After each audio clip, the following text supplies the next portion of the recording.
Okay, are you ready for some whining and ranting? Because I am.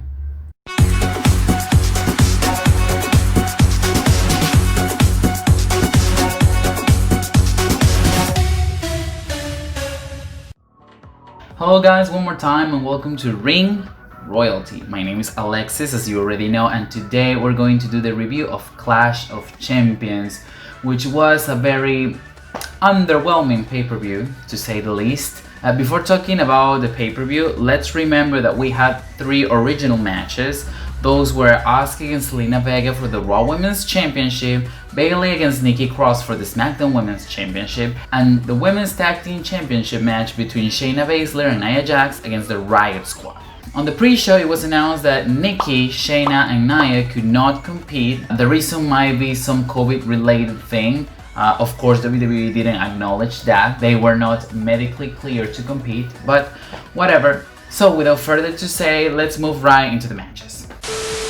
First match of the night, Raw Women's Championship match between Asuka and Zelina Vega. Okay, so this is the first time Zelina has an opportunity at the championship in WWE. Let's remind everyone that Zelina Vega is a wrestler. I know she's been a great manager in WWE TV, but she's a wrestler. She has been in the ring a lot outside WWE. Now, this match, I was not sure if I was into it or not, because even though I would have loved to see Zelina show everything she can do along with Asuka, the match felt so flat. Even though I do think Zelina Vega has a lot of potential and Asuka is probably one of the best performers they have right now, it wasn't a strong match. There were no any interesting spots or OMG spots that I can recall. The only thing that was quite surprising was that rolling kick by Zelina Vega, but that's about it. Something that didn't make sense to me was the way the commentators were talking about how dominant Asuka is and how dominant Asuka has been, but for a weird reason in this match, Zelina Vega had the upper hand. She was working on Asuka's arm and basically dominated most of the match until Asuka managed to lock in her finisher, the Asuka lock, to make Zelina tap. So this match had nothing special, which is disappointing to say. And another thing that I didn't understand, and I'm going to highlight this because for me it was ridiculous. Asuka has been a dominant force facing women like Nia Jax, Bayley, Sasha Banks, and you're gonna tell me that Zelina Vega is going to dominate Asuka more than the other women I just mentioned. I don't get it. If commentary wants us to believe that Asuka is this dominant woman, this monster in the division, this dominant woman that nobody can defeat, why is she the weak link in this match? There was a post-match talk after Zelina lost because she's a bitter heel, but that didn't help either. I mean, it looked a bit weird. Zelina attacked Asuka for a couple seconds and then rolled off the ring. But as soon as Zelina got out, Asuka was back on her feet and asked for a mic, so Zelina's attack was weak. Asuka didn't even stay on the floor. And then Asuka cut a promo in Japanese, which I usually like, but something was off about this one. There was not even one sentence in English, like nobody's ready for Asuka, you were not ready for me, something like this. Easy peasy. Something, I mean, I don't get it. This match felt really meaningless to me. After watching this match, I get why it was in the pre-show. This match felt very basic. There was nothing special about it. Thanks to the way they structure it, they had to move it to the main card because of the lack of other matches. Then again, they didn't even put some effort into it to make it better or to make it more memorable. I am not blaming Zelina or Asuka by any means. This is definitely the fault of the creative team. I'm really sad that Asuka, as Raw Women's Champion, both in her first reign and now, she hasn't had really any memorable matches as a champion, which is sad if you think about it, because Asuka is such an outstanding performer, but the booking for her title reigns are just trash. Fix that. I mean, she's one of the best and she deserves to be seen as one of the best, but with matches like this, it's not gonna happen. I don't even know what else to say.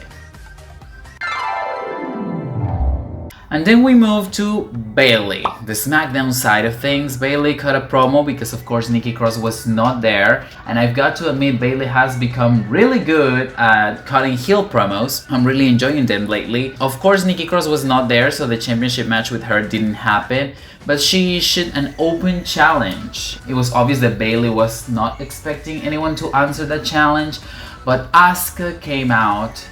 And one more time, I need to ask WWE, why? Oh my god. Why are they booking Asuka in a way that you don't enjoy what she is doing? I don't get it. She doesn't need to be double champion. She was not going to become double champion. It could have been someone else. Anyone in the locker room. Lacey Evans? I mean, why not? Naomi? Tamina? Dana Brooke? Carmella? I don't know, even someone maybe from Raw. Bring one of the Riot Squad members out. Bianca Belair, Mickie James, Natalia, someone else. I'm just so pissed off, I'm sorry. The match happened. It officially became a SmackDown Women's title match between Asuka and Bayley. Something I would like to point out, which is my problem with commentary saying that Asuka is a dominant force and the discordant booking that they are doing. Asuka wasn't as aggressive and as dominant with Zelina Vega early on, but she was dominating Bayley like she was nothing. It is so confusing and so ridiculous if you think about it, that Zelina Vega, that is a woman that is having her first women's championship opportunity, and she's basically a newcomer because she hasn't been an active wrestler on the roster, can dominate Asuka, whereas Bayley, who is the longest reigning SmackDown champion of all time, looks like a fool against Asuka.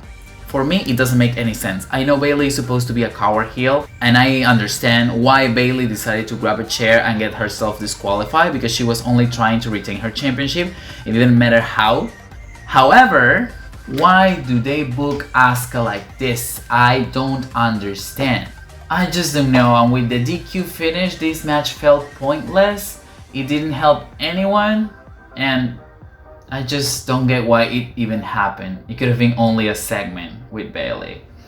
But we need to move to the bright side. Probably, I would say the best part for sure, but the only good part of Clash of Champions when it comes to the women's division. Sasha Banks returns to destroy Bayley with a chair and a kendo stick.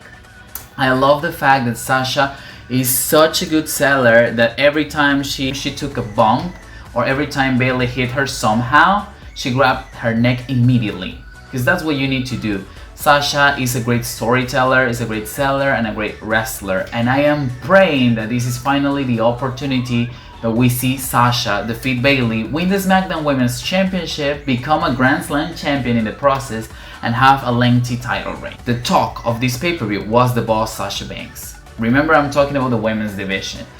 She spiced up everything that the matches couldn't do. One more time, it's not the wrestler's fault. I'm blaming it on the booking. Anyways, I think Sasha Banks was a great addition. Probably the reason why Bayley had a match was because Sasha's segment was coming after a match. It would have been a little bit weird if Bayley didn't compete and wasn't her 100% for Sasha to dominate her. I'm assuming that's what they tried to do. Then again, I don't think it was necessary, but thank you Sasha Banks for saving Clash of Champions. We needed you. Alright, so this is all I have to say for WWE's Clash of Champions. A very underwhelming pay-per-view, but I know COVID was one of the main reasons why we didn't get the Women's Tag Team title match, and we also had to do a last-minute change when it comes to the SmackDown Women's title match. But let me know in the comments, what do you think about this pay-per-view? Was it good? Did you enjoy some of it? What do you think of Sasha Banks' attack? Where is this going to? Personally, I believe that Sasha Banks is going to challenge Bayley at Hell in a Cell for the SmackDown Women's Championship, and hopefully it will be a Hell in a Cell match. I'm really looking forward to that. When it comes to the Raw Women's division, I think they need to stir up the pot a little bit because it's a bit stale right now. Aside from the pay-per-view, I want to say I'm sorry because I'm having a lot of trouble finding time to film and to edit my videos, so I'm not posting on Mondays/Tuesdays anymore, but I will try to keep posting weekly. I mean, be patient please. I'm trying my best, And that will be it for me. Thank you one more time. And that will be it for this video. Thank you one more time for your support. We're more than 200 already. I just can't thank you enough. You mean the world to me because you are the reason I'm standing here talking about different things, wrestling related of course, because you are the motivation that I need. See you guys next week. Please stay safe. See ya.